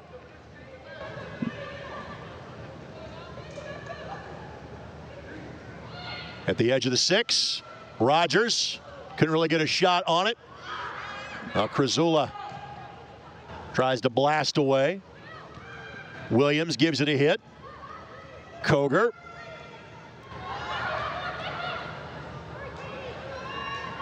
Trying to make a turn in traffic and eventually gets called for the foul. That's some pretty tight space they're trying to play in. A couple of little combinations. Nobody could really get a good, clean look. The goal by Kalamazoo, though, seemingly has kind of awakened the Indy 11 at this point. They are back to playing right now, for sure.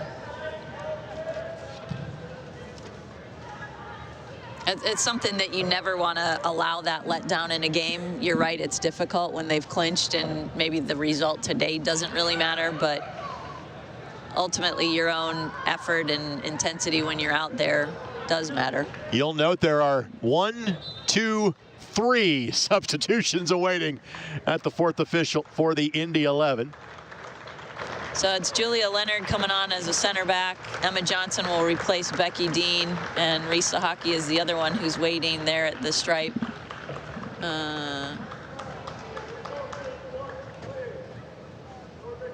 So a trio of substitutions coming in.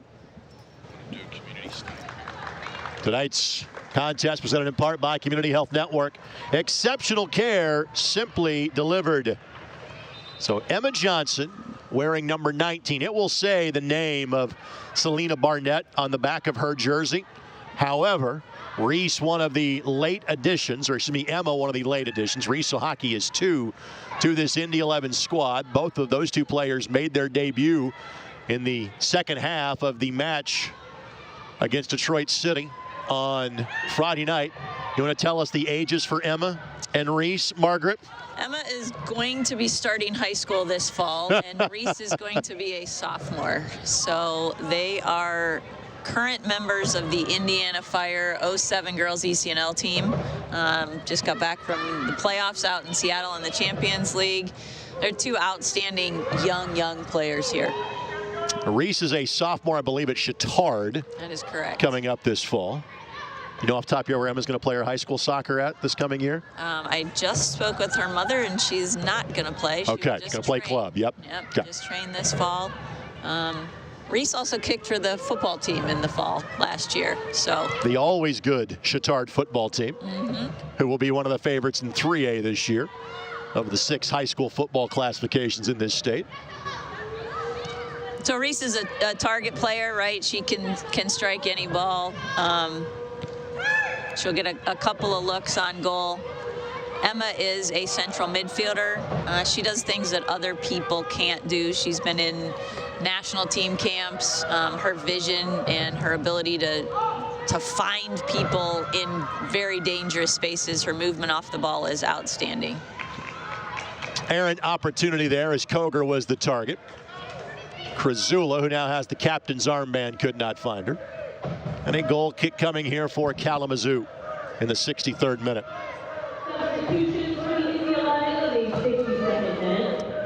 So Indy with 2 more substitutions at their discretion. Robin McCarthy. Entering the game, number 19, Selena Barnett. Leaving the game, number 7, Rebecca Smith. Entering the game, number 20, Julia Ware. Leaving the game, number 24, Rachel McCarthy.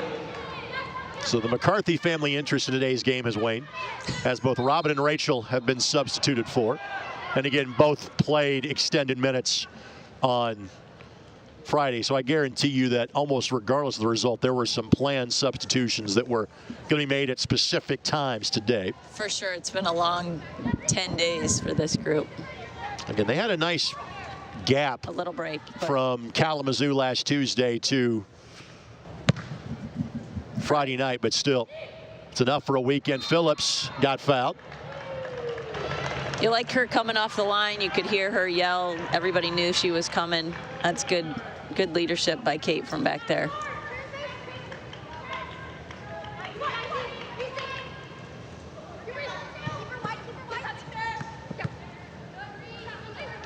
So Hockey wearing 20, Johnson wearing number 19. Again, so new that the names on the back of the jerseys don't match the players. They had blue ones on Friday. That's right. Haven't gotten the white ones updated. It's the first time we've seen Indy wear the home whites this year. I'm sure the checkers come back for next week. Smith deemed to have been offsides. The always impartial line judges from the Brickyard Battalion felt otherwise. They definitely right disagreed. In front of them. Yep. Yes. I respect their opinion on a lot of things. Impartial line judging, I'm not sure I would go with them on that. I will say at first glance, I thought she might have been onside too. I don't know what happened to their drums. This is their second match in 24 hours. Those drummers are tired too. With the Indy 11 playing last night at Carroll Stadium, the brand new turf at Carroll Stadium. Not sure how many members of the Indy 11 women had a chance to play at the mic previously, whether it was in maybe a past high school state championship or potentially in terms of a game against IUPUI over the years. Probably a couple have played in a couple of those matches. Because I know that one of the Penn State finals was at Butler, is why I kind of hesitate on that. Penn played 2 championships games there against Brebeuf. There you go. In, trying to think, it would have been 15. 14 and 15, right? 15 and 16 probably. Okay. And then 17 was the one at Butler against Guerin. Ball played forward. Ford got there for Kalamazoo. Those matchups between Penn and Brebeuf those years, the talent so ridiculous on the field going in both directions. A lot of elite players for sure. Here's Chatterton. Is there another goal left in this match?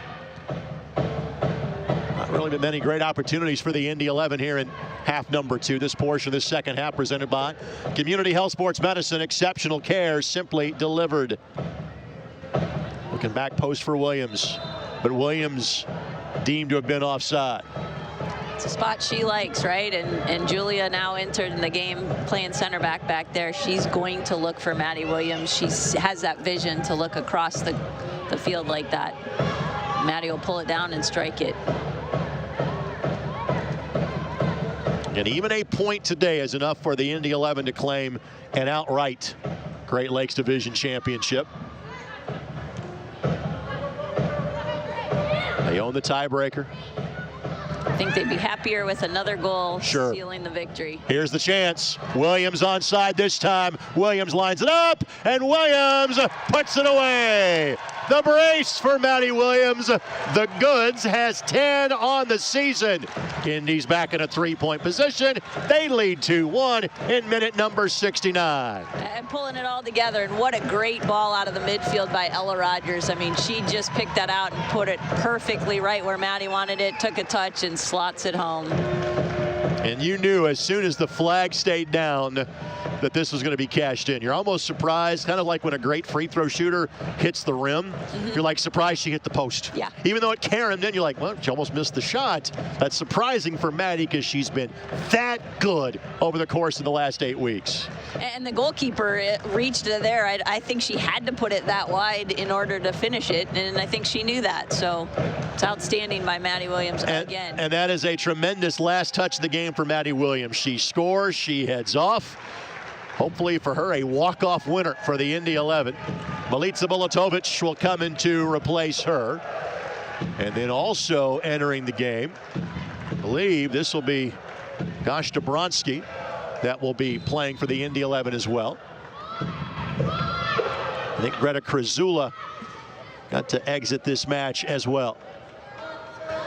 That puts Ella Rogers a little bit more defensive as that lone holding 6 back there, which is fine. She can be patient and sit in there, and it's easy for her to let Emma Johnson here do Emma Johnson things and just sit in behind her. So Indy has used all 5 of their substitutions.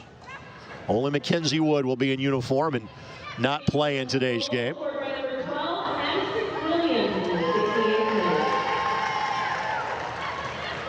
Substitution for Indy 11 in the 69th minute. Entering the game, number 10, Melissa Velazquez. Leaving the game, Isadora Gosh-Dobronsky. She has the ball at her feet as we speak. She took a elbow to the face the other night, got a big gash on her face. But it's good that she's back out there. She's a little bit defensive too in the middle of the midfield, so she and Ella will take most of that responsibility together. Bolatovic, in the second match in Indy 11 history, scored a second half brace. It was her first game in an Indy 11 uniform. That's back against Flint City on May 12th. She had 41 goals in 33 games at the junior college level the last 2 years, and she will join Greta Krzula in playing at VCU coming up in the fall. This is a great extended possession here by Indy 11. They're just keeping the ball, looking to unlock something. Here's Leonard.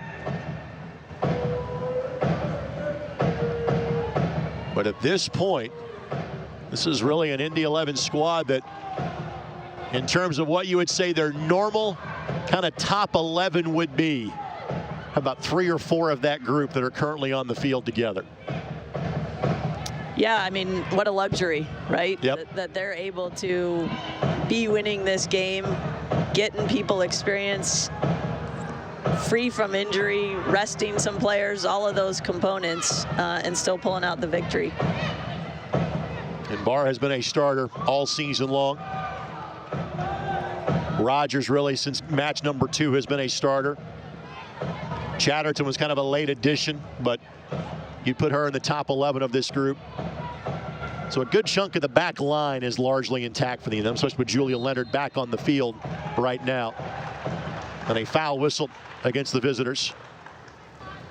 Emma does a good job, right, to hold that ball, force them to foul her. And it's in a pretty dangerous space.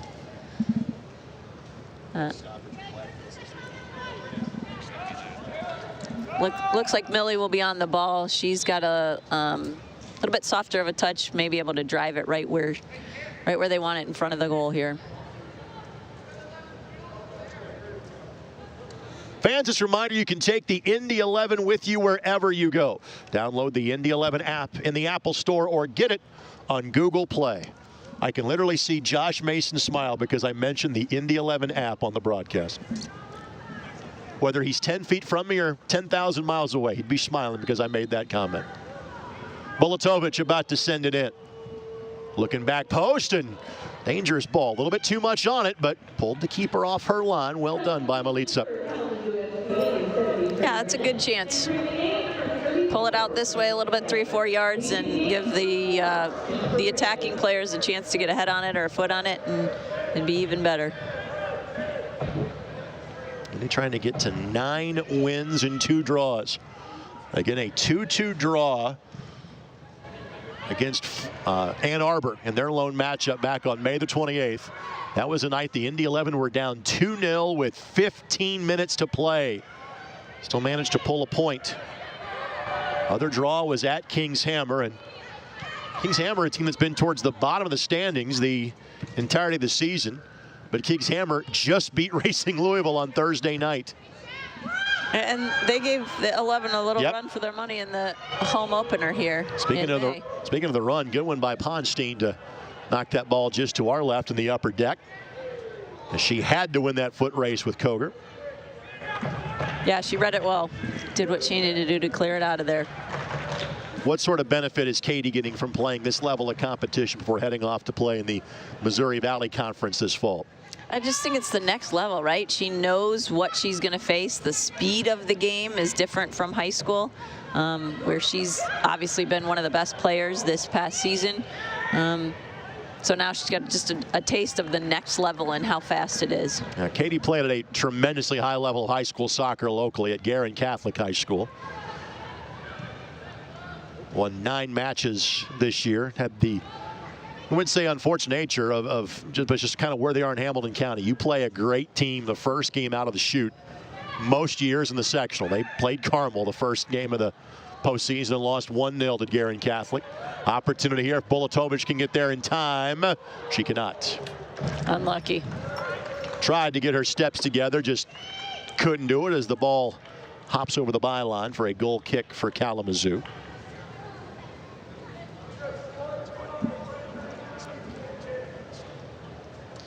Let's thank our friends at Alpha Health and Wellness. They are the official team chiropractor of the Indy 11. Thanks to the good folks at Alpha. Here's a chance. Bounding ball that got around Nakia Smith, but Smith wins the foot race to it. Great speed, great composure, well done defensively.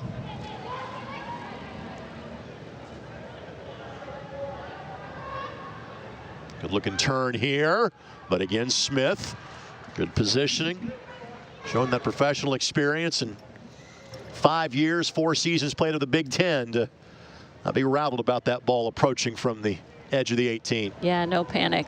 That makes a difference.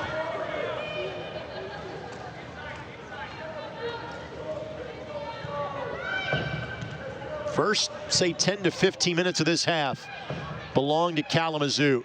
Indy has taken over since that time, and now they may be given a gift. Just couldn't slide it through. As Sahaki couldn't end up connecting with Koger.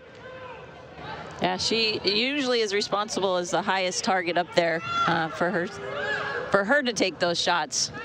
Here today, it's a little bit different where she combines with Katie Koger.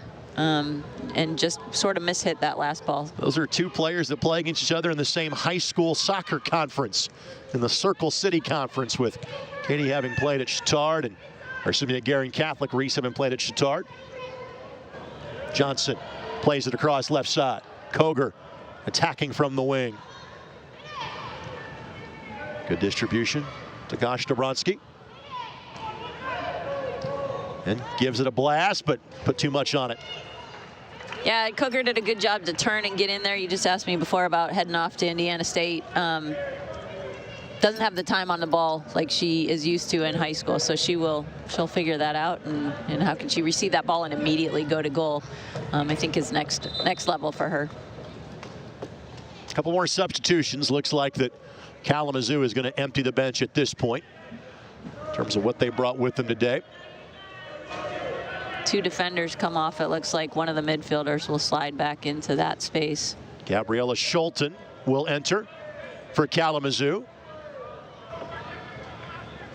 And Destiny Garcia for Kalamazoo FC as well will enter the match.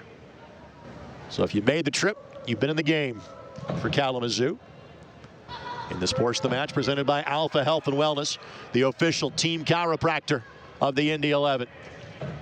And it looks like Kalamazoo's gone to just 3 in the back, which is a little bit more of an attacking type formation. And they're looking to throw a bunch of things forward. They're wanting to get another goal. Indy won the first matchup between these two teams 1-0 all of 12 days ago. Thank our great ISC Sports Network crew for producing today's match.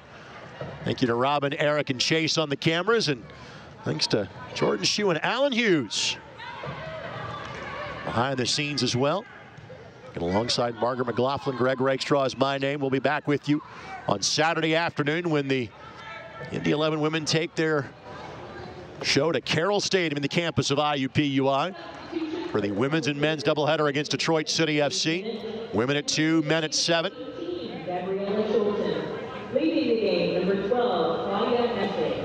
Entering the game, number 26, Destiny Garcia. Leading the game, number 31, Ariana Schulten. This has been good from Indy 11, keeping possession. They still have to play a little bit quicker than they are, not get under pressure, move this ball, move it again, right? And staying away from kind of the high pressure right now of Kalamazoo. Once they've changed shape, now everybody's under pressure. Instead of our center backs only having to deal with 1, there's 2 up there, and our midfielders are outnumbered. But in the same token, we're even numbers up top, so you know, do we get another chance, another good look if we're able to break them down? Gosh, Jabronsky just kind of waiting for the pressure to come towards her. It never did. She had Koger open for a moment, but trying to draw at least one more defender towards her before releasing that ball. Great recovery by Bulatovic. She's one of the set of fresh legs out there for the Indy 11, as is Julia Leonard. Again, Julia, the 5-year Butler Bulldog that is playing for the Indy 11 women while going through PA school at Butler University. That's the physician's assistant program, by the way, for those of you that might not be in the know when we say what PA school is. Yeah, I mean, studying all the time and adding high-level soccer is, you know, to be commended for her effort and her intensity in everything she does, for sure. Good-looking build up here. It's Korhorn.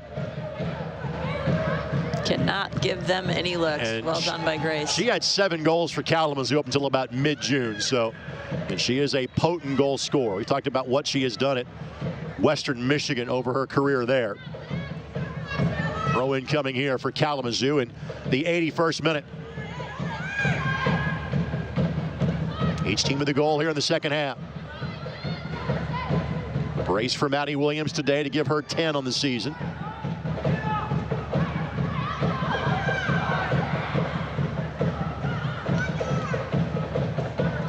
So again, they're throwing numbers forward, kind of throwing the 11 into a little bit of unorganization. Oh, exit out of the 18 by Chatterton. Koger hustling back, and Phillips will watch that one fly by, as it did her no damage. And will take her time getting it back in play. Good chance to learn the time-tested art of time wasting by the 17-year-old netminder today. By the way, if this score holds, that means both of the backup goalkeepers for the Indy 11 this year will have victories under their belt. Bulatovic was onside. She held that run perfectly. She's got 3 teammates to choose from. It was Sahaki that was the closest to it. Now Johnson, 1v2. Ball eventually finds Bulatovic, but the turf monster played a part in that one. And you're right, Johnson does things that 14-year-olds should not be doing out there. Right, and what I mean, this is a really good quality build, right? Finding Millie on the side, a great service in by her. Reese, you know, jump a little bit 2 inches higher, and might have gotten to it. But that's a good attack by the 11. Here's Ford. Simply playing on this half of the midfield stripe. A win right now for the Indy 11. Trying to salt away a 9th victory in 11 tries. And while the playoff ramifications are 0 for the Indy 11 in terms of already having that berth locked up. Trying to get as many points as possible, trying to get as many wins as possible, and trying to keep that perfect streak of points pulled at home. Some of the things at stake for the Indy 11 this afternoon. Yeah, and you're just talking about the quality of your play, right? You don't ever want to let down. You don't ever want to give it to them, make it easy for the opponent. And they really figured it out after they gave up that goal. Opportunity here, 3v3. Sahaki. Johnson to her, or Bulatovic to her right. Can she get there? No. Great read by Ponstein. Again, who she is the backup goalkeeper for this Kalamazoo team as well. But played at a very high level at the small college ranks at Spring Arbor. But again, you see Reese pick up that ball and run at it. She didn't meet Millie till this morning. Right. Right? So the ball she played her is a really good ball. Half a step for both of them. You know, they don't know each other quite yet. So those are good quality things that you're doing. That we talked about, the sharpness into the playoffs. That will come with getting to know each other just a little bit more in the next couple of weeks. Blast taken. Phillips lines it up. And frankly, again, even though there was one that was given up and it wasn't on the goalkeeper, that was a great setup by Kalamazoo. Phillips, again, hasn't had to make much in the way of saves in today's contest. No, minus that 8-minute stretch to start the second half. It's been pretty organized back there and pretty easy. That last ball, like goalkeepers like to do, they grab it and go down. Yep. But really, she didn't need to go to ground. You know, just kind of made sure. Take a few more seconds. Trying to see this one through to get her first win at this level.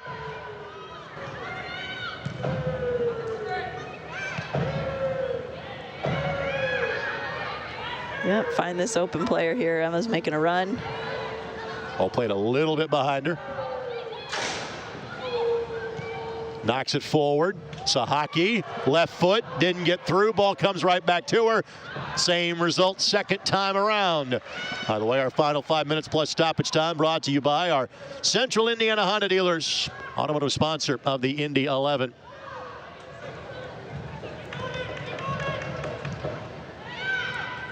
That was, again, another good build, just trying to thread the needle right in there between those two. Reese and Emma playing on the same club team. They know where each other's going to be all of the time.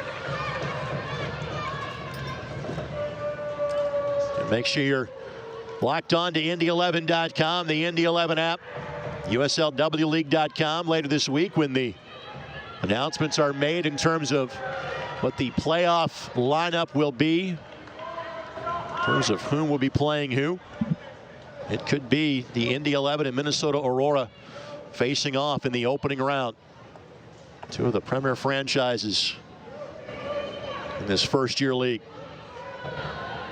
Quarterfinals set for a week from Wednesday on July 13th.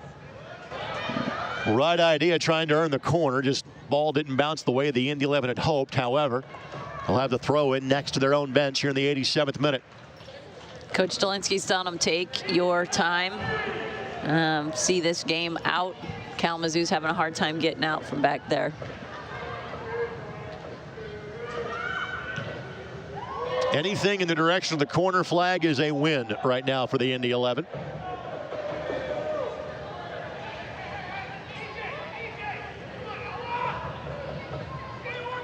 It's 4th of July weekend. Have a nice little cookout over there by that corner flag right now. Yeah, and you can hear in the background Coach Zelinsky yelling, stay organized, right? So you don't need to attack there. We don't have to get another goal. If it comes, great, but stay organized, stay behind it. Chat's still running after the week she's had. What a kid. It's great.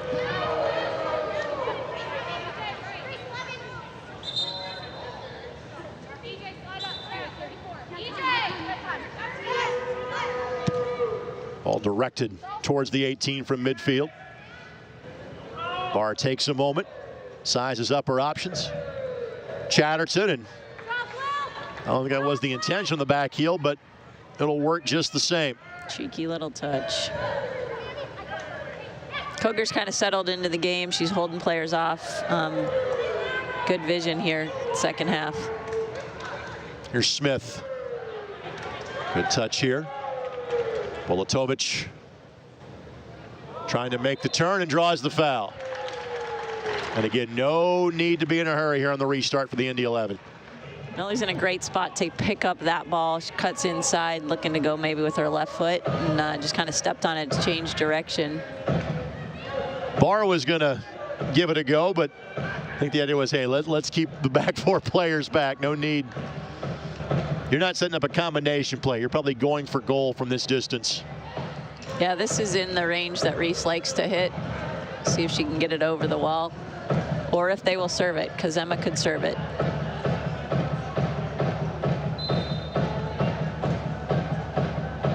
So hockey trying to find Bulatovic. Johnson's blast does not get through, but Rogers will settle. Nice little look for it for Gosh Dobronsky. Knocks it across, looking for Sohaki. On the ricochet, Johnson now gives it a hit, and Johnson gets the goal. At 14 years old, she'll seal it for the Indy 11 in the 89th minute. Make your team debut on Friday and score in your second game for the team. That's awesome. She's just a great kid. Her hard work all the time. She deserves that. Picks her head up very quick. Finds that. And look at the excitement. She is playing with players that in some cases are 7, 8, and 9 years older that are on the field right now. You would not know it. You know it by her stature. You wouldn't know it by her talent on the field. Yeah. And she's grown 6 inches in the last 2 years, so she's a lot, bigger and stronger than she was. But just the stuff that she does is amazing. Her vision and her work rate, putting in the time and effort at home too, is just amazing. What a great treat for her. Well, I apologize. I do not have this at my fingertips, but we'll have this for next Saturday in terms of researching. You would have to think she's the youngest goal scorer in the league this year at the age of 14. Probably the youngest player in the league, right? Those can be one and the same. Both those things can be true. So we'll research that. Just 1 minute, by the way, of added time remaining in this one. And hopefully by next Saturday we'll have her name on the back of the jersey as well. Selena Barnett was kind enough to hand her the jersey tonight. She can wear any number. She's going to score goals. Right, That's great. People will find your number when you keep scoring goals like that. So go figure. The 2 goal scorers tonight, Maddie Williams is 27. The other goal scorer, Emma Johnson's 14. So hockey holding things up here. All right, that's what Reese is good at, being able to keep possession right there. Now we glance at the official. She takes a look at that wrist watch. Not much more left in this one. And Kalamazoo's put up a good fight, but that's the end of this one. The Indy 11 make it 9 wins in 11 matches played, and they have won all 5 matches played here inside of Grand Park this season. 3-1 the final score today. Margaret, your final thoughts on this one? Just what a complete performance minus those 8 minutes, right? We talked about being sharp. Nobody got injured, right, on the 11 side. I mean, that's all great news heading into the playoffs. You add a couple of new pieces in there and you get some production from the youngsters. I mean, just they got to be super excited. You look at the look on their faces and everybody's really, really happy. There is something to be said, though. The handful of times this group has been tested this year, they're down 2-0 in Ann Arbor. They scored twice in the last 15 minutes. Today, they give up the equalizing goal. Basically, once that happened, I think Kalamazoo had 1 shot on goal the last 35 minutes. That tells you something about the championship medal of this group that Paul Dolinsky and company have put together. Yeah, I mean, they're competitors. They do not like to lose, not one of the kids on the roster. And they will figure out a way to win. I don't know that they were ever in jeopardy, but it was a little bit of a period of time there, 10, 12 minutes, where they were not playing their best. They were not sharp. They were not championship quality. And for them to get it back together, now they deserve this celebration. The Indy 11, 9 wins, 2 draws, 0 losses, with 1 more regular season match to play, at least 1 playoff match to play, and the hope would be 3 playoff matches to play before we get to the weekend of July 23rd and 24th. Today's game on the ISC Sports Network, Comcast 81 and 11 Sports, presented in part by your Central Indiana Honda dealers, the official automotive sponsor of the Indy 11, and by Community Health Sports Medicine, exceptional care simply delivered. Be sure to join us coming up next Saturday afternoon from the Mike Carroll Stadium on the campus of IUPUI when the Indy 11 women take on Detroit City FC. Coverage time starts at 2 o'clock. For Margaret McLaughlin, our entire ISC Sports Network crew, good afternoon and happy 4th of July weekend. The Indy 11 win at 3-1 here on ISC.